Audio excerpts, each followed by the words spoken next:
Shalom, salam kasih dalam Kristus. Dari Marugame Udon, Cirebon, Abraham menyapa. Bertemu lagi dengan Bang Pram nih yang sudah lama nggak menyampaikan ya. Nah di sini Bang Pram pengen sedikit menyampaikan tentang kasih karunia. Dulu di zaman saya masih beragama Kristen, ini sedikit kesaksian aja ya, masih berkecimpung di ajaran-ajaran agama Kristen. Itu aku sering banget dengar kata-kata gembala atau pemimpin-pemimpin agama itu yang bilang begini, kita nggak perlu berbuat apa-apa, kita nggak perlu melakukan segala sesuatu. Selama kita sudah masuk ke agama Kristen, selama kita sudah dibaptis, kita pasti selamat. Dan mereka pakai ayat di Efesus 2 ayat 8, di mana kasih karunia Allah itu bukan atas perbuatan manusia, tapi diberikan kepada manusia. Nah, coba renungkan lagi deh. Allah itu kan kudus. Kita sebagai anak-anaknya juga harus merepresentasikan Allah. Yang berarti kita juga harus kudus, kita juga harus sempurna.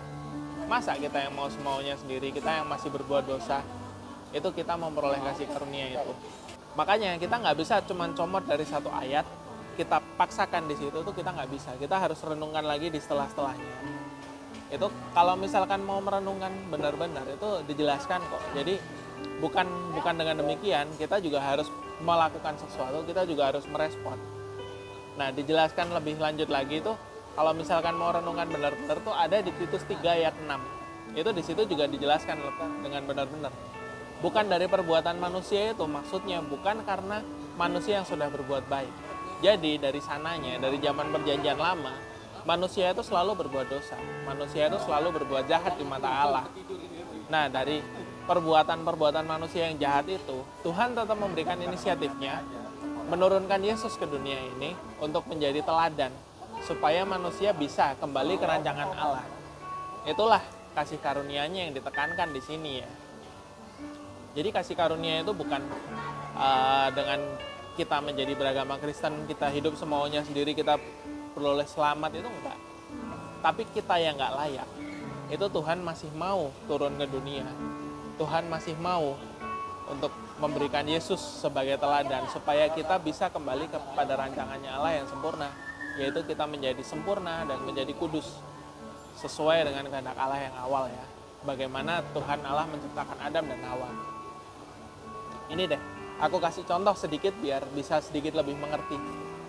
Sekarang bayangkan kita semua ini, termasuk saya ya, itu ada di suatu perusahaan. Dan dari kita semua ini nggak ada yang bisa mengikuti keinginan dari atasan kita. Tapi kita masih diizinkan untuk tetap ada di perusahaan itu. Kita masih tetap bisa bekerja di perusahaan itu. Itulah kasih karunia. Nah, kasih karunia-Nya Allah itu lebih dari itu. Allah yang lebih tinggi dari kita mau menurunkan Yesus untuk memberikan contoh kepada kita, untuk mengorbankan hidupnya loh ya, bukan hanya di kayu salib, tapi semenjak dari dia lahir sampai ke dia mati, seluruh hidupnya dikorbankan tanpa ada keinginannya dia, tapi semua sesuai dengan kehendak Allah. Apa yang dia perbuat, apa yang dia lakukan itu sesuai dengan kehendak Allah. Ada ayatnya kok di 1 Petrus 2 ayat 21, itu di mana Yesus sudah meninggalkan teladan bagi kita. Nah, sekarang tergantung kita, mau nggak mengikuti teladannya itu? Bagaimana?